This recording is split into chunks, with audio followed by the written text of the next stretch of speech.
सो hey everyone, आज की इस लेक्चर में हम देखेंगे एंकर टैग के बारे में। ओके, तो एंकर टैग ये बहुत इंपॉर्टेंट माना जाता है जब भी आप काम करते हैं वेब टेक्नोलॉजी के ऊपर, तो जहाँ पर हमें HTML का इस्तेमाल करके बेहतरीन वेब पेज बनाने पड़ते हैं, तो वहाँ पे आपको एंकर टैग का इस्तेमाल करना बहुत ज़रूरी है और इसके बारे में कुछ चीज़ें पता होना ज़रूरी होती है क्योंकि ये बहुत बेहतरीन यूज़र एक्सपीरियंस हमें प्रोवाइड करता है। ठीक है, तो यहाँ पे सबसे पहले देखेंगे हम एंकर टैग, जिसको हम ये कहते हैं। ओके, तो ये जो टैग है तो इस तरीके से HTML के अंदर इस टैग को डिफाइन किया जाता है। ओके, तो ये एंकर टैग है, तो इसका मेन पर्पज़ है यहाँ पे कि it is use to create the hyperlink that can be navigate to another page. तो इसका मेन पर्पज़ है कि हमारे वेब पेज के अंदर हम एक हाइपरलिंक क्रिएट करते हैं।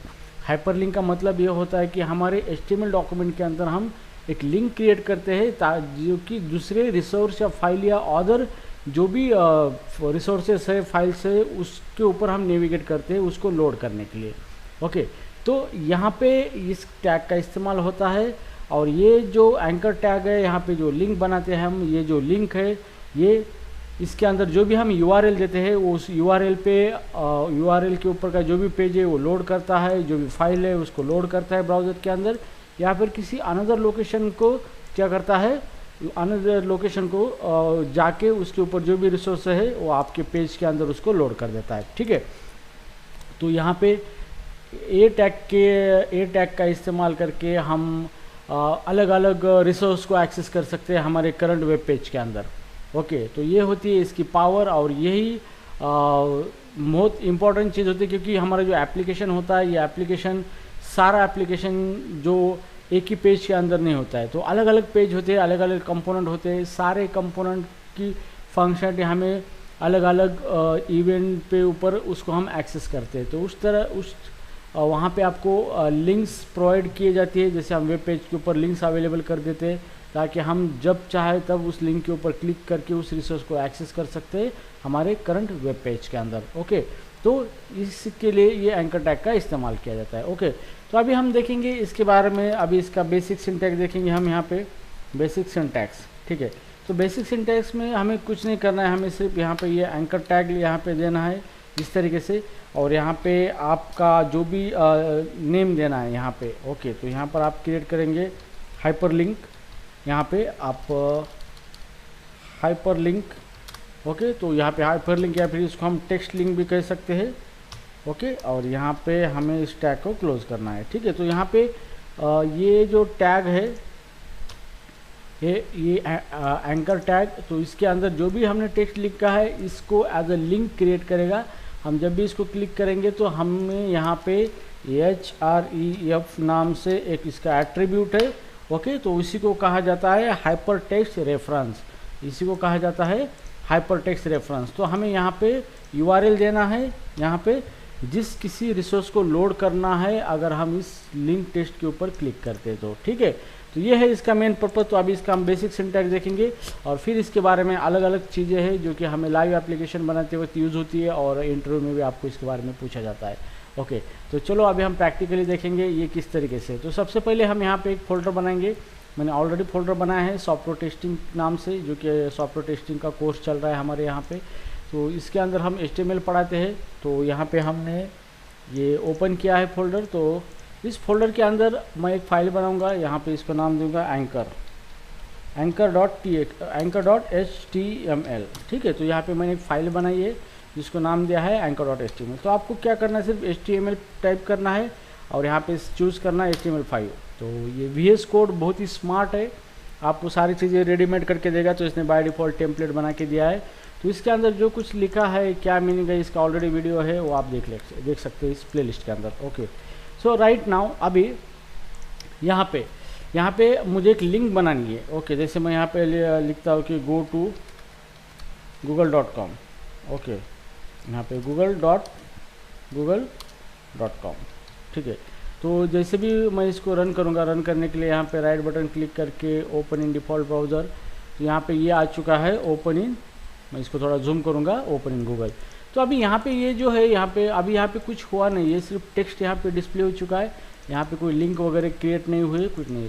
लेकिन मुझे क्या चाहिए, जैसे भी इसको क्लिक करूँगा एक लिंक बनना चाहिए यहाँ पे, और इसको कैसे क्लिक करूँगा तो यहाँ पे google.com ओपन होना चाहिए। ठीक है, तो सेम हेयर, अभी हम यहाँ पे इसको हाइपरलिंक बनाने के लिए एंकर टैग का इस्तेमाल करेंगे। ए टैग लगाया है और ये टैग कहाँ तक है, ये जितना नाम है वहाँ तक ये टैग लगाएंगे हम इस तरीके से स्लैश ये, ठीक है। अभी हमारा ये टैग एंकर टैग हमने लगा लिया है। तो चलो अभी हम यहाँ पे देखेंगे, तो जैसे ही हम इसको क्लिक करेंगे, रिफ्रेश करेंगे, तो यहाँ पे कुछ नहीं हो रहा है। क्यों? क्योंकि यहाँ पे कोई लिंक बनी ही नहीं है। तो लिंक कब बनेगी? जब तक हम यहाँ पे इसको href हाइपरटेक्स्ट रेफरेंस एट्रीब्यूट यहाँ पे नहीं लगाएंगे यहाँ पे, तो तब तक लिंक नहीं बनेगी। तो यहाँ पे देखो हमने ये href एट्रीब्यूट लगाया है। फिलहाल इसके अंदर कोई URL नहीं दिया है कि हमें इसको कौन सा रिसोर्स लोड करना है, ठीक है। तो चलो हम इसको सिर्फ क्लिक करके देखते हैं। तो यहाँ पे कुछ भी नहीं हो रहा है, सिर्फ ये लिंक बन चुकी है और यहाँ पे कोई क्लिक होने के बाद कोई एक्शन या कुछ ऑपरेशन परफॉर्म नहीं हो रहा है, ठीक है।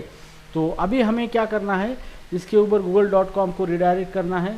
तो जैसे कि हम यहाँ पे जाएंगे www डॉट और या फिर यहाँ पे इधर यहाँ पे ब्राउज़र के ऊपर जो भी लिंक है यहाँ पे इस तरीके से हम यहाँ पे देखेंगे google.com, ठीक है, ये google.com, ठीक है। तो जैसे भी हमने google.com किया है तो हम URL पे जाएंगे और इसको कॉपी करेंगे URL, ताकि हमें सेम URL लोड करना है तो हमें लिंक प्रॉपर तरीके से देना पड़ेगा। यहाँ पे जाके आपको पेस्ट करना है, ठीक है। तो जैसे भी आप पेस्ट करोगे यहाँ पे तो URL हमारा आ चुका है https://www.google.com। तो ये हमारा URL है और ये URL जब href को दे देंगे तो यहाँ पे एक हाइपर लिंक रेफरेंस बनेगा। जब से भी हम इसको क्लिक करेंगे ये गो टू गूगल को, तो डायरेक्टली ये जो URL है उसको कॉल करेगा और हमारे करंट पेज के अंदर उसको डिस्प्ले करेगा, ठीक है। तो हियर अब हम इसको रिफ्रेश करेंगे और जैसे ही मैं इसको क्लिक करूंगा तो यहाँ पे देखो हम डायरेक्टली google.com के ऊपर आ चुके हैं, ओके। तो यही होता है ये पर्पज़ की एंकर टैग का, कि हम हमारे करंट डॉक्यूमेंट के अंदर किसी भी अदर वेब URL जो होता है उसको एक्सेस करके उसको लोड कर सकते हैं। और इसी को कहा जाता है हाइपरटेक्स्ट मार्कअप लैंग्वेज। मतलब जो भी हमारा जो HTML का कोड है यहाँ पे एक टेक्स्ट कंसिडर होता है और इस टेक्स्ट के अंदर हम इस तरीके की लिंक्स बनाते हैं, लिंक को इनकॉर्पोरेट करते हैं इसके अंदर, इसलिए इसी को कहा जाता है हाइपरटेक्स्ट कहा जाता है, ओके। तो हाइपरटेक्स्ट का मतलब ये टेक्स्ट है जिसको क्लिक करने के बाद कुछ लिंक यहाँ पे क्या हो रही है और लोड हो रही है। इस लिंक के ऊपर जो भी रिसोर्स है वो रिसोर्स क्या हो रहा है, लोड हो रहा है। That's why it is called as a hyperlink, okay. तो ये हो गया इसका बेसिक यूसेज कि यहाँ पे बेसिकली हम इस तरीके से इसका यूज कर सकते हैं, ओके। तो हियर जैसे फिर से मैं इसको क्लिक करूंगा तो यहाँ पे google.com ओपन हो चुका है। तो हम जो भी लिंक देंगे जो कि पब्लिकली एक्सेसिबल है हम यहाँ पे एक्सेस कर सकते हैं, ओके। तो गाइज ये होगा इसका सिंपल यूसेज। अब यहाँ पे जो भी टैग होता है उसके कुछ एट्रीब्यूट्स होते हैं और अलग अलग एट्रीब्यूट की वैल्यू के हिसाब से वो टैग अलग अलग फंक्शनलिटी हमें प्रोवाइड करता है, ओके। तो मतलब ये टैग की मेन फंक्शनलिटी है कि आपको किसी रिसोर्स को लोड करके देना based on the URL, but इसकी भी कुछ अलग अलग बिहेवियर होते हैं। वो बिहेवियर आप अलग अलग तरीके के बिहेवियर उसके यूज़ कर सकते हो based on attribute on their different values, ठीक है। तो चलो अभी हम देखेंगे इसके एट्रीब्यूट के बारे में, ओके, ठीक है। तो यहाँ पे हम देखेंगे एट्रीब्यूट ऑफ इसका जो एट्रीब्यूट है, एट्रीब्यूट ऑफ एंकर टैग, ये टैग, ठीक है। अब ये जो ये टैग है इसको हम एंकर टैग बोलते हैं। इसके एट्रीब्यूट कौन से सो यहाँ पे नंबर 1 एट्रीब्यूट है इसका टारगेट एट्रीब्यूट। तो ये एट्रीब्यूट बहुत ज़्यादा इस्तेमाल होता है। अगर आप वेबसाइट के अंदर भी देखेंगे तो ये टारगेट प्रॉपर्टी बहुत ज़्यादा इस्तेमाल होती है, ओके।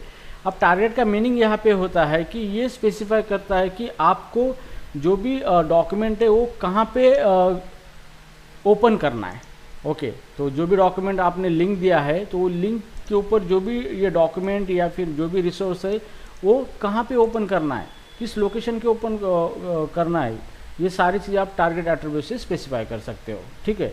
तो हियर अब इसकी कुछ पॉसिबल वैल्यूज़ है, ओके। तो इसकी पॉसिबल वैल्यूज़ है नंबर अंडरस्कोर सेल्फ, ओके।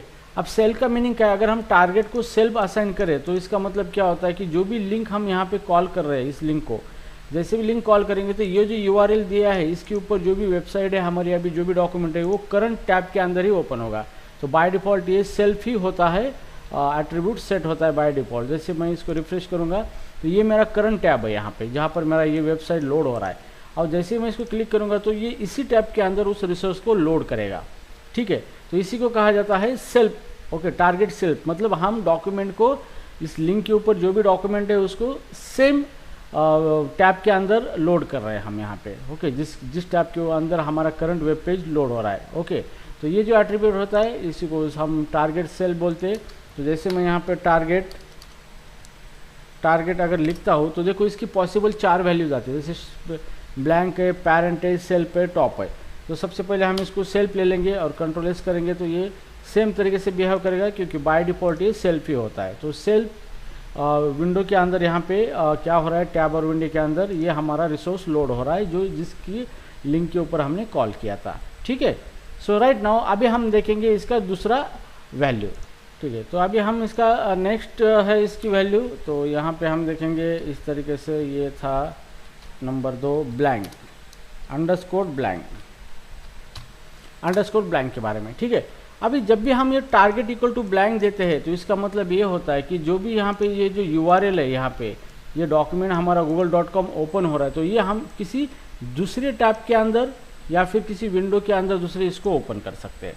ठीक है, मतलब ये सेम टैब के अंदर ओपन नहीं होगा। तो इससे बहुत सारी चीज़ें बेस्ट होती है, जैसे कि हम अमेज़ॉन वेबसाइट इस्तेमाल करते हैं, प्रोडक्ट या फिर फ्लिपकार्ट, तो वहाँ पे कोई भी आपको प्रोडक्ट पे क्लिक करना है तो वो दूसरे टैब के ऊपर ओपन होता है। मतलब आप पहले टैब के अंदर वैसी तरीके से रहते हो और बार बार अलग अलग टैब में उसका दूसरे पेज को लोड कर सकते हो। ठीक है, तो जैसे कि अभी हम यहाँ पे सेल्फ की जगह देंगे ब्लैंक दे देंगे। ओके, तो हम जैसे भी इसको ब्लैंक दे देंगे यहाँ पे। ओके, तो हमने यहाँ पे टारगेट ब्लैंक दिया है इस तरीके से। तो लेकिन अब जहाँ पर हम टारगेट ब्लैंक इस्तेमाल करते हैं, मतलब हमें क्या करना है कि जैसे भी कोई इस लिंक के ऊपर क्लिक करेगा तो ये जो google.com है हमारा, ये किसी दूसरे टैब के अंदर ओपन होना चाहिए। हमारे करंट टैब के अंदर हमारा पेज जैसे कि वैसा रहना चाहिए।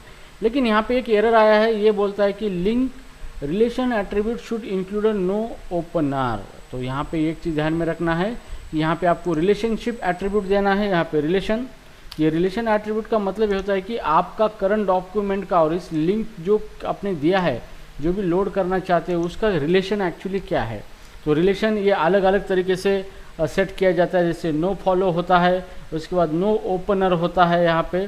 तो यहाँ पे जो कहा गया है कि नो ओपनर प्रॉपर्टी आपको यूज़ करना ज़रूरी है यहाँ पे, ये वैल्यू। ठीक है, तो हम यहाँ पे लगाएंगे नो, मैं यहाँ पे फिर से इसको कॉपी करूँगा, यहाँ पे नो ओपनर। ठीक है, तो no opener property, no opener ये जो वैल्यू हम रिलेशन को लगाएंगे तो इसका मतलब क्या होता है कि यहाँ पे विंडो डॉट ओपनर ऑब्जेक्ट जो होता है वो इस जो पेज लोड हो रहा है इसको वो एक्सेस नहीं कर सकता। ये सिक्योरिटी पर्पज़ के लिए होता है।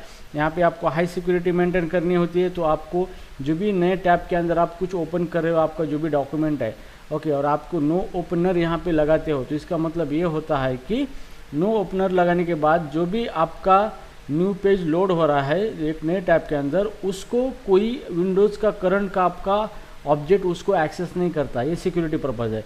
जैसे मान लो कि मैं इसको ओपन करना चाहता हूँ मेरे न्यू विंडो के अंदर, और मैंने ऑलरेडी जावास्क्रिप्ट का ऐसा कुछ कोड करके रखा है जो कि इसके ऊपर मैं कुछ अटैक करना चाहता हूँ। इस तरीके की जो सिक्योरिटी है वो मेंटेन होने के लिए यहाँ पे नो ओपनर नाम से क्या किया गया है, रिलेशनशिप सेट किया गया है। इसका मतलब ये है कि यहाँ पे अगर जो भी डॉक्यूमेंट मेरा नई वेबसाइट के अंदर लोड होता है नए टैब के अंदर, तो मैं उस पेज को मेरे विंडो डॉट ओपनर ऑब्जेक्ट से एक्सेस नहीं कर पाऊंगा। तो विंडो डॉट ओपनर ऑब्जेक्ट को अगर एक्सेस कर पाते तो उसके हाथ से हम कुछ भी चीज़ें कर सकते हैं उस पेज के साथ। ठीक है, तो ये एक सिक्योरिटी पर्पज़ के लिए होता है जो कि ब्राउज़र के अंदर इनकॉर्पोरेट किया गया है। तो हियर अभी हम देखेंगे ये किस तरीके से वर्क होता है। ठीक है, तो हियर मैं इसको अभी रन कर देता हूँ। रन करने के बाद ये देखते हैं, जैसे मैं इसको रिफ़्रेश करूँगा फिर से, और जैसे मैं इसको क्लिक करूँगा तो ये यहाँ पे देखो ये नया टैब ओपन हो चुका है यहाँ पे। और नया टैब ओपन होने के बाद ये गूगल इस नए टैब के अंदर दिखा है और मेरा पहला टैब एज इट इज़ इसके अंदर है। ओके, तो मैं और फिर से इसको ओपन करना चाहता हूँ तो क्लिक करने के बाद देखो ये नया टैब के अंदर ओपन हो चुका है और पहला टैग मेरा उसी तरीके से जो मेरी वेबसाइट पहले लोड हुई थी। यहाँ पे मेरे वेबसाइट की मैं स्टेट भी मैनेज कर पा रहा हूँ और नए पेज को नए टैब के अंदर डिस्प्ले भी कर पा रहा हूँ, लोड भी कर पा रहा हूँ। ठीक है, तो ये एक इम्पॉर्टेंट चीज़ होती है जो आपको इंटरव्यू में ये पूछा जा सकता है, तो आपको इसके बारे में उनको बोलना है। ओके, सो नाउ अभी हम देखेंगे इसके अगले वैल्यू को। ठीक है, तो यहाँ पे अभी तीसरा जो हमारा वैल्यू है इसको हम पास कर सकते हैं। और तीसरा वैल्यू है underscore parent. Okay, underscore parent. Okay, अब ये अंडरस्कोर पेरेंट जो ये जो वैल्यू है, ओके, अगर हम यहाँ पे टारगेट अंडरस्कोर पेरेंट करते तो इसका मतलब ये होता है कि मान लो कि हम कोई एक आई फ्रेम का इस्तेमाल कर रहे हैं। ओके, अभी आई फ्रेम आपको पता नहीं, इसलिए इसका एग्जांपल लेना भी यहाँ पे थोड़ा मुश्किल जाएगा मुझे, क्योंकि आई फ्रेम जब भी हम यूज़ करने जा रहे हैं, ओके, तो उस आई फ्रेम के अंदर अगर हम कोई डॉक्यूमेंट को लोड करते हैं और जैसे भी हम उसको कोई उसके लिंक के ऊपर क्लिक करते हैं तो ये जो हमारा डॉक्यूमेंट है, ये डॉक्यूमेंट जो है हमारा, जो हम ओपन करना चाहते हैं, वो उसके पेरेंट के आई फ्रेम में क्या होगा, वो लोड होगा डॉक्यूमेंट। ओके, तो पेरेंट की जो फ्रेम है, जैसे हमने आई फ्रेम यूज़ किया, आई फ्रेम के अंदर कोई नया वेबसाइट लोड किया है और उसके ऊपर कोई लिंक हम कॉल करते हैं, तो ये टारगेट मतलब वो लिंक कहाँ पे ओपन होती है, उसके पेरेंट फ्रेम में लोड होती है। ठीक है, तो यहाँ पे ये थोड़ा सा आपको एग्जाम्पल के हिसाब से आपको लेना पड़ेगा, लेकिन जब तक आई फ्रेम पता नहीं तब तक मैं ये आपको ले नहीं सकता। ठीक है, तो चलो कोई बात नहीं, यहाँ पे ये ज़्यादा इस्तेमाल भी नहीं होता है, क्योंकि अगर हम आई फ्रेम का इस्तेमाल करते हैं, आई फ्रेम के अंदर हम कोई भी पेज लोड कर रहे हैं यहाँ पे, और उस पेज के लिंक को अगर क्लिक करेंगे तो वो क्या करेगा, उसकी पेरेंट फ्रेम जो है उसके अंदर उस डॉक्यूमेंट को लोड करेगा। ठीक है, नाउ अभी हम अगला देखेंगे, लास्ट वाला। तो यहाँ पे नंबर 4 है अंडरस्कोर टॉप। ओके, अब ये जो ऑप्शन है टारगेट का, अगर हम इसको अंडरस्कोर टॉप देते हैं तो इसका मतलब ये होता है कि मान लो कि आपका कोई वेब पेज किसी आई फ्रेम के अंदर आपने लोड किया है और उसके अंदर एक लिंक है जिसको आपने टारगेट टॉप दिया है, तो जैसे भी आप उसको क्लिक करोगे तो वो क्या करेगा, आउटर आई फ्रेम को रिमूव करेगा और फुल्ली विंडो के बॉडी के अंदर उस पेज को लोड करेगा। तो पेरेंट जो भी उसका आई फ्रेम है उसको हटा देगा और उसी टैब के अंदर क्या करेगा, उस पेज को लोड कर देगा। ठीक है, तो इस तरीके से ये टॉप का इस्तेमाल होता है। अगर यहाँ पे हमने कोई आई फ्रेम नहीं यूज़ किया है तो हम यहाँ पे टॉप इस्तेमाल करके देखेंगे ये किस तरीके से बिहेव करता है। ठीक है, तो चलो इसको मैं रन कर देता हूँ फिर से। रन करने के बाद यहाँ पे देखो तो बाय डिफ़ॉल्ट एक करंट पेज में ही ले रहा है। अगर हम इसको किसी आई फ्रेम के अंदर कॉल करते तो फिर भी आई फ्रेम को हटा के इसी टैब के अंदर ले लेगा। ओके, तो इस तरीके से इसका बिहेवियर डिफाइन होता है बेस्ड ऑन दिस वैल्यू। तो टारगेट एट्रीब्यूट सेम ही है, लेकिन वो बिहेव करता है अलग अलग बेस्ड ऑन आप किस तरीके की वैल्यू उसको देते हो, उसके हिसाब से वो क्या करता है, उसका बिहेवियर चेंज करता है। ओके ओके, अब इसके बाद एक नया इसका एक और एक एट्रीब्यूट है जो मैक्सिमम बहुत बार यूज होता है। This is called as a download. This is called as a download attribute. Okay, अब ये डाउनलोड एट्रीब्यूट का पर्पज ये होता है कि जैसे मान लो कि मैं ये जो मेरा लिंक है यहाँ पे, इस लिंक को अगर मैं क्लिक कर देता हूँ यहाँ पे, तो ओके, तो ये हमने लिंक बनाया है, इसको अगर मैं क्लिक कर देता हूँ तो ये डायरेक्टली नेविगेट होता है उसकी यूआरएल पे ले। ओके, लेकिन हमें क्या करना है, हमें इसको जो भी लिंक दिया है हमने, ओके, उसके ऊपर नेविगेट नहीं करना है, हमें जाना नहीं, उसकी उसी लिंक के ऊपर जो भी रिसोर्स है, डॉक्यूमेंट है, उसको डाउनलोड करना है हमें। तो इस टाइम ये आपका जो एट्रीब्यूट आता है यहाँ पे डाउनलोड, इसका इस्तेमाल होता है। ठीक है, तो यहाँ पे डाउनलोड की पॉसिबल वैल्यू कि आपको कोई फाइल का नाम देना है, जैसे भी आप उस लिंक को क्लिक करोगे तो उस नाम से वो डाउनलोड होगा रिसोर्स, ना कि उसके ऊपर कोई नेविगेट होगा। ठीक है, जैसे कि मैं लेता हूँ जैसे codelines.txt फाइल। ओके, तो मैंने किसी फाइल का यूआरएल दिया है मान लो यहाँ पे, और यूआरएल देने के बाद मैं इस लिंक को अगर क्लिक करता हूँ तो डायरेक्टली वो फाइल यहाँ पे ओपन होने की बजाय क्या होनी चाहिए, यहाँ पे डाउनलोड होनी चाहिए फाइल, और डाउनलोड जब भी होगी उसका नाम क्या होगा, codeline.txt फाइल। ठीक है, तो आगे मेरे डाउनलोड के भी वीडियो आएंगे, मैं आपको सिखाऊंगा किस तरीके से रिसोर्स को डाउनलोड करना है with the help of the JavaScript. Okay, तो उसके लिए यहाँ पे डाउनलोड ये ऑप्शन इंपॉर्टेंट होता है एंकर टैग के अंदर।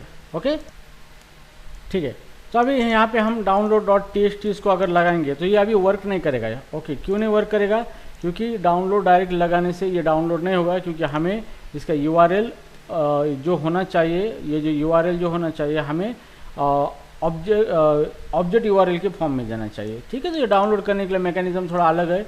अगर आप सिर्फ यहाँ पे डाउनलोड और फाइल का नाम दे दोगे तो किसी भी रिसोर्स को आप यहाँ पे डाउनलोड नहीं कर सकते। ठीक है, तो आपको डाउनलोड करना है तो वहाँ पे थोड़ा सा अलग मैकेनिज्म और अलग एट्रीब्यूट का इस्तेमाल करके हम उसको डाउनलोड करना पड़ेगा। ठीक है, तो यहाँ पे मैंने जैसे download.txt फाइल का नाम भी दिया है, और इसको मैं अगर डाउनलोड करना चाहता हूँ तो ये आपको डाउनलोड नहीं होगा। ओके, ये वेबसाइट या फिर कोई ये डाउनलोड नहीं करेगा। ठीक है, ये डायरेक्टली वेबसाइट ओपन हो रहा है यहाँ पे, तो अगर हमें डाउनलोड करना है तो थोड़ा सा अलग मैकेनिज्म इस्तेमाल करके हम उसको क्या कर सकते हैं, डाउनलोड कर सकते हैं। ठीक है, तो डाउनलोड की जब बात आती है तो हम आपको वीडियो के माध्यम से बताएंगे किस तरीके से डाउनलोड किया जाता है। ओके, ठीक है, तो अभी इसका नेक्स्ट अगर बात करें एट्रीब्यूट की यहाँ पे, तो थर्ड नंबर का जो एट्रीब्यूट है this is called as a title.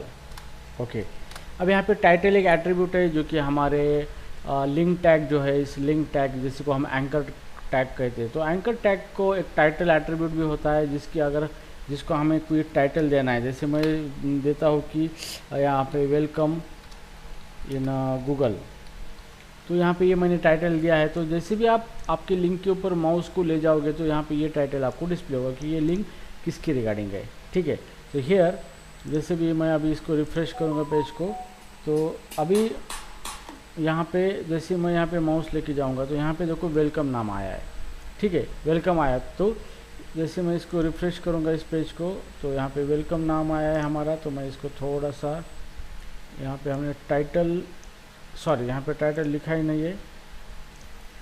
Okay, तो यहाँ पे हमें टाइटल टैग देना है इस तरीके से टाइटल, और टाइटल हम जैसे देंगे कि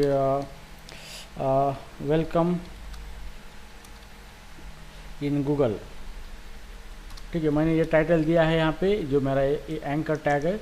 तो चलो अब इसको रन करके देखेंगे यहाँ पे इस तरीके से। जैसे मैं यहाँ पे माउस ले जाऊँगा तो यहाँ पे देखो वेलकम इन गूगल नाम से हमें यहाँ पे पॉपअप मिला है यहाँ पे।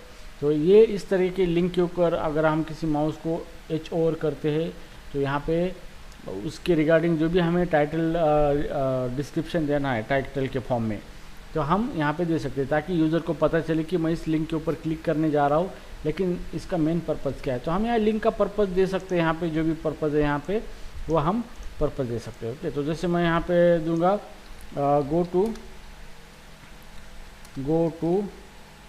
Google search engine.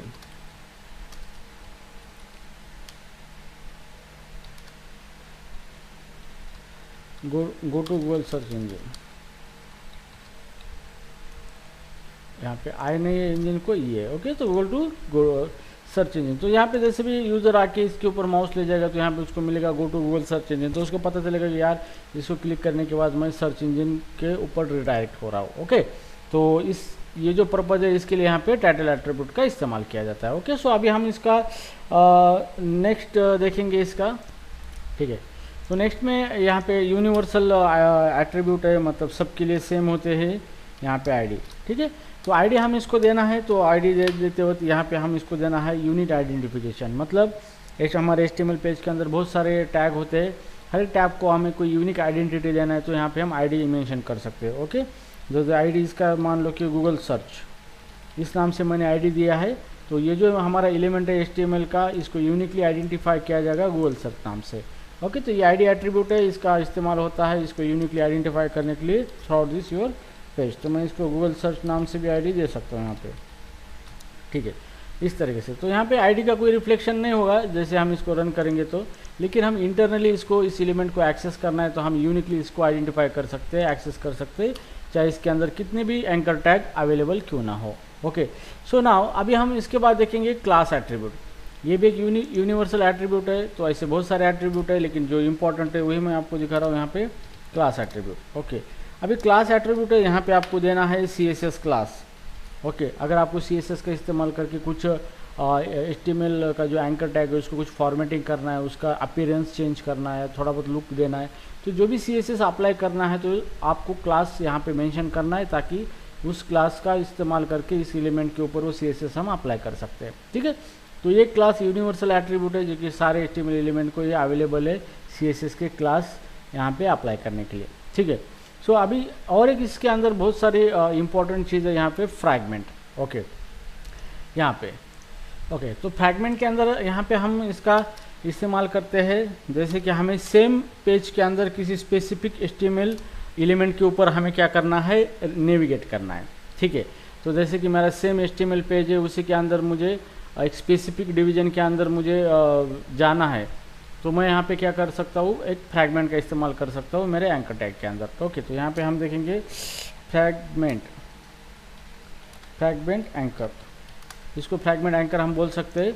ओके, अब फ्रैगमेंट एंकर का किस तरीके से इस्तेमाल होता है, क्योंकि हमारे सेम पेज के अंदर हमें क्या करना है, किसी एक पेज के जो पार्ट है, जो सेक्शन है, मतलब कोई भी स्पेसिफिक HTML एलिमेंट है, हमें उसके ऊपर क्या करना है, जाना है।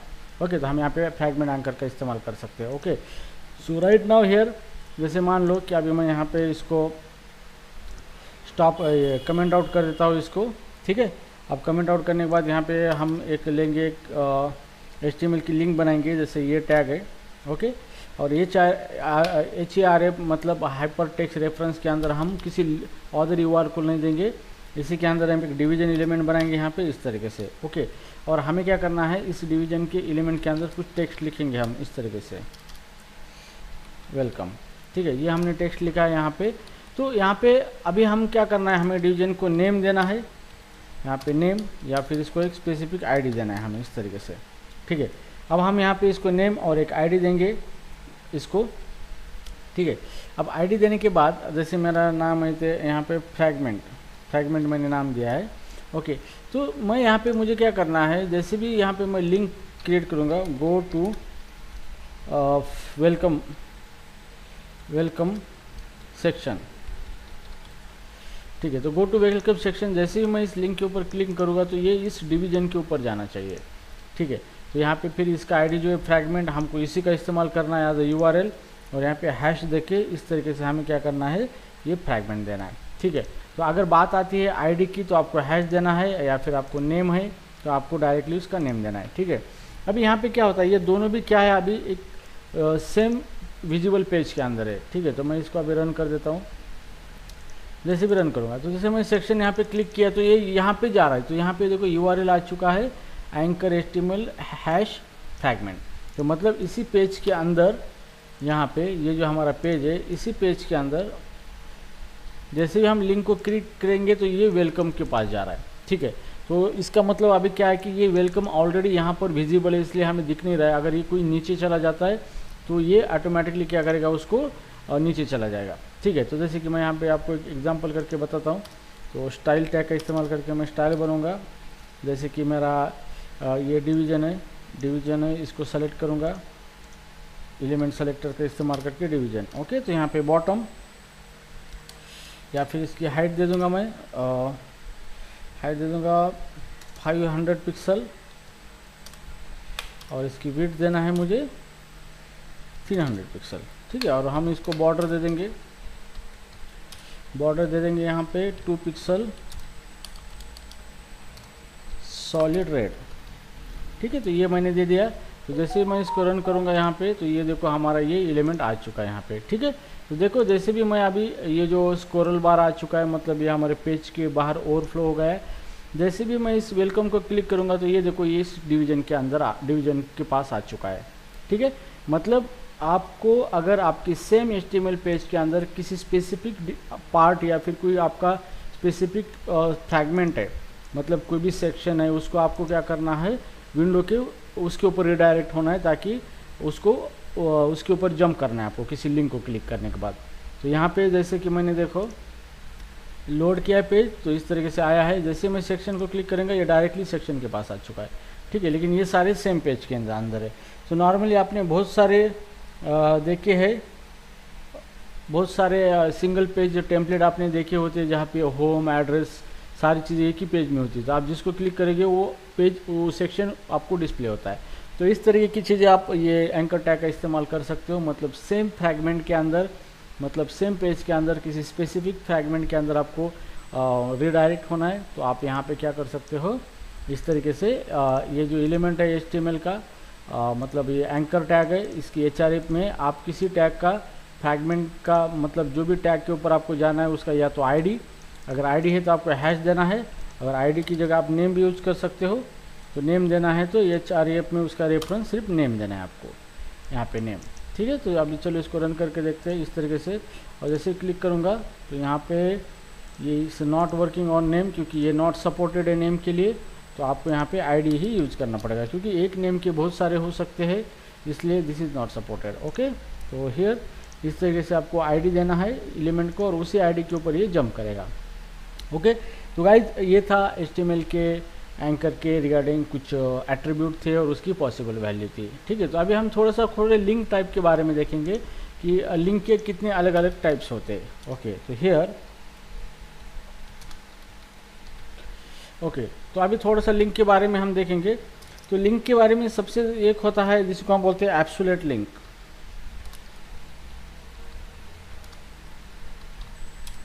यहाँ पे एब्सोल्यूट लिंक एक होता है। तो एब्सोल्यूट लिंक का मतलब क्या होता है, ये एक डायरेक्ट लिंक होती है। क्या होती है यहाँ पे, डायरेक्ट लिंक होती है from starting URL, direct link to external page और रिसोर्सेज। ओके, तो लिंक के अंदर एक प्रकार होता है जैसे एब्सोल्यूट लिंक हम कहते हैं, जो कि ऐसी एक्सटर्नल पेज की एक लिंक होती है या फिर कोई रिसोर्स होता है जो एक्सटर्नली उसको, जो कि हमारे एप्लीकेशन का पार्ट नहीं हो, बाहर का होता है, उसको हम लोड करना चाहते हैं हमारे एप्लीकेशन के अंदर। तो इस तरीके की जो लिंक होती है उसी को कहा जाता है एब्सोल्यूट लिंक। ठीक है, तो जैसे कि एक्सटर्नल लिंक में गूगल को लोड किया था https://www.google.com। तो अभी यहाँ पे क्या हो रहा है, ये google.com ये हमारे एप्लीकेशन का पार्ट नहीं है, ये अलग एक्सटर्नल पार्ट है। तो ये एक्सटर्नल पेज है। ओके, तो हम एक्सटर्नल पेज को हम लोड करते हैं हमारे एप्लीकेशन के अंदर। तो उस जो भी एक्सटर्नल लिंक्स होती है, एक्सटर्नल एप्लीकेशन या रिसोर्स को या पेज को हम लोड करना चाहते हैं, उसी को एब्सोल्यूट लिंक कहा जाता है। ठीक है, तो एब्सोल्यूट लिंक आप इस तरीके से आप देते हो आपके एप्लीकेशन के अंदर, मतलब एंकर टैग के अंदर। जैसे ये टैग है HREF, और इसके अंदर आपको ये एब्सोल्यूट लिंक इस तरीके से देनी होती है।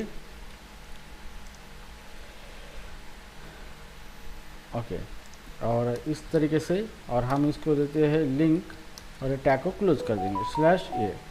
ठीक है, तो ये हो गया हमारा एब्सोल्यूट लिंक का सिंटैक्स। ठीक है, तो यहाँ पे हमने ऑलरेडी ये एब्सोल्यूट लिंक ही यूज़ किया था पहले, दिस वन google.com का जो हमने URL दिया था।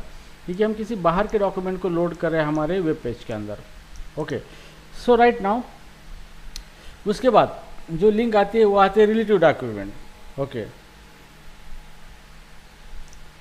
रिलेटिव लिंक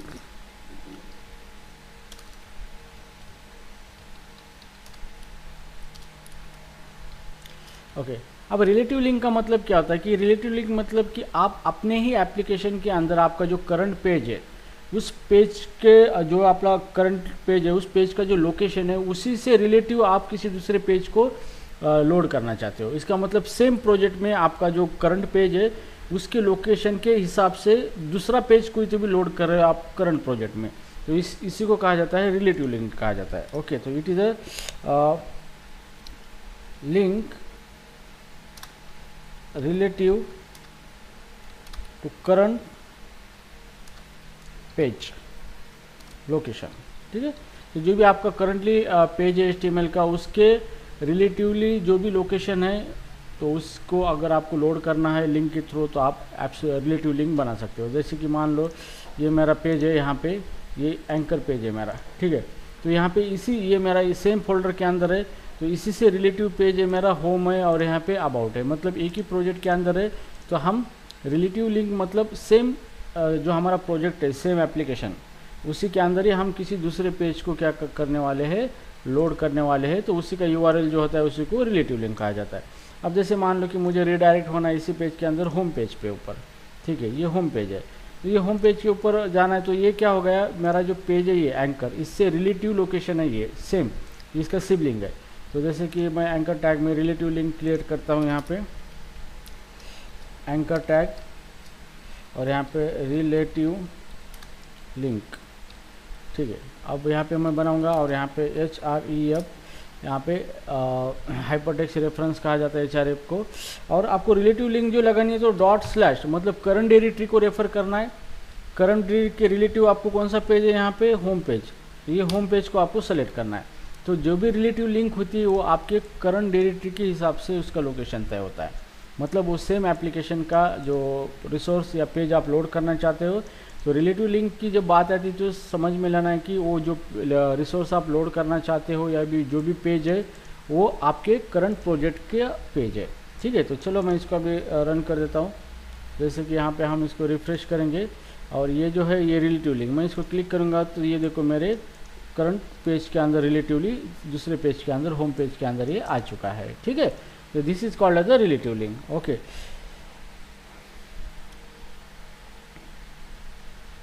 ठीक है, तो अभी ये तो बात हो गई हमारे HTML टैग के रिगार्डिंग। ओके, तो चलो अभी हम HTML टैग के रिगार्डिंग क्या क्या CSS होते हैं हमें पेज जब बनाते हैं तो हमें इसका यूज़ करना होता है ताकि हमारी लिंक बेहतर तरीके से दिख सके।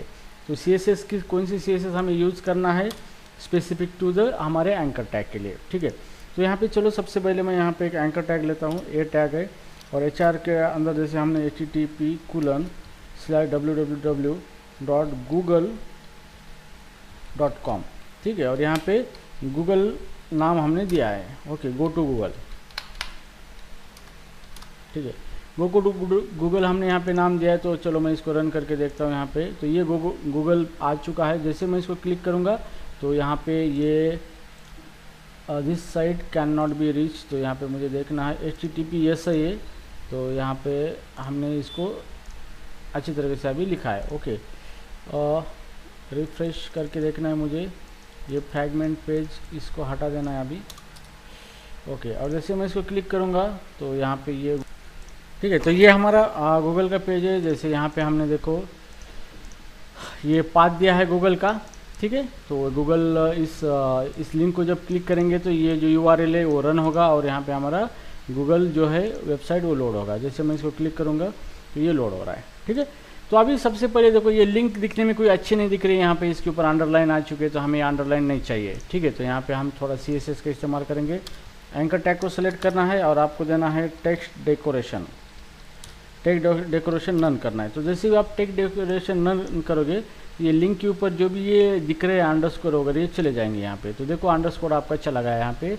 अब ये नॉर्मल टेक्स्ट जैसा दिख रहा है, आप इसको क्लिक करने के बाद भी पेज को लोड कर सकते हो, ठीक है। अब ये पहला CSS है, ठीक है। अभी मान लो कि जैसे मैं लिंक के ऊपर कुछ माउस लेके जाता हूँ तो इसका कलर चेंज होना चाहिए, तो हम उस टाइप का भी सीन कर सकते हैं। यहाँ पे एंकर टैग के ऊपर हम ये H ओवर आपको लिखना है, H ओवर, ठीक है, होवर कहा जाता है उसको, मैं तो H ओवर ही कहता हूँ इसको, ठीक है। और यहाँ पे हमें जैसे भी कोई माउस उसके ऊपर आता है तो हम इसको कलर हम यहाँ पे दिखाएंगे, जैसे कि रेड कलर, ठीक है। तो जिसके ऊपर जैसे भी हम जाएंगे तो माउस ले जाएंगे तो ये रेड कलर में दिखेगा लिंक इस तरीके से, ठीक है। लेकिन जैसे माउस ऊपर जाएगा तो हमें दिखाना ये लिंक है, तो लिंक को आइडेंटिफाई किया जाता है अंडरस्कोर से। तो यहाँ पे टेक्स्ट डेकोरेशन हम यहाँ पे अंडरस्कोर लगाएंगे, अंडरलाइन, ठीक है, अंडरलाइन। तो यहाँ पे जैसे भी हम क्या करेंगे इसके ऊपर माउस लेके जाएंगे तो ये इस तरीके से अंडरलाइन दिखेगा आपको लिंक। तो ये एक बेहतर यूज़र एक्सपीरियंस मिल जाएगा जो भी यूज़र इसको यूज़ करने वाला है। जैसे क्लिक करेंगे इसकी फंक्शनलिटी सेम रहेगी, ठीक है ना। उसके बाद है यहाँ पे कि ये जो हमारी लिंक है, जैसे मैं इसको विजिट कर देता हूँ यहाँ पे, ठीक है। तो जैसे ये दिखने में मान लो कि हम इसको एक नए टैब में ओपन कर देते हैं यहाँ पे, जैसे टारगेट अंडरस्कोर ब्लैंक, ओके। तो मतलब यहाँ पे क्या हो रहा है, यहाँ पे हमें इसका रिलेशन सेट करना है और रिलेशन के लिए यहाँ पे दिया है उसने ये, ठीक है। तो रिलेशन इस तरीके से। तो आपको जब भी ब्लैंक यूज़ करना है तो आपको ये प्रॉपर्टी सेट करना बहुत ज़रूरी होता है, ठीक है। तो इसको मैं सेव करूँगा, रन करूँगा, और यहाँ पे जैसे भी मैं इसको रन करूँगा तो यहाँ पे देखो क्लिक करने के बाद ये नया आप टैब के अंदर मेरा गूगल ओपन हो चुका है और ये क्या हो चुका है, इसका पर्पल हो चुका है, ठीक है। तो यहाँ पे जैसे भी हमारा लिंक एक्टिव है, अब यहाँ पे ये जो मेरा लिंक है ये पेज मैं इसको लोड कर देता हूँ यहाँ पे, ठीक है। लेकिन ये लिंक जो है अभी एक्टिव लिंक है, ओके। तो जैसे मैं इसको क्लिक करने के बाद ये लिंक क्या हो रहा है, पर्पल ही हो रहा है। तो मुझे क्या करना है, लिंक क्लिक करने से पहले अलग कलर रखना है और लिंक को क्लिक करने के बाद अलग कलर होना चाहिए ताकि पता चले कि इस लिंक को हमने यूज़ किया है, ठीक है। तो इसके लिए आपको CSS की प्रॉपर्टी यूज़ करना है। जैसे ये टैग के अंदर यहाँ पे ये कुलन विजिटेड, ठीक है। अगर आपने इस लिंक को विजिट किया है मतलब क्लिक किया है उसी लिंक को, ठीक है, तो आपको इसका कलर अलग सा दिखाना है। जैसे कलर इक्वल टू ग्रीन लगाना है आपको, ठीक है। तो जैसे ये लिंक जो है हमारी यहाँ पे, अब ये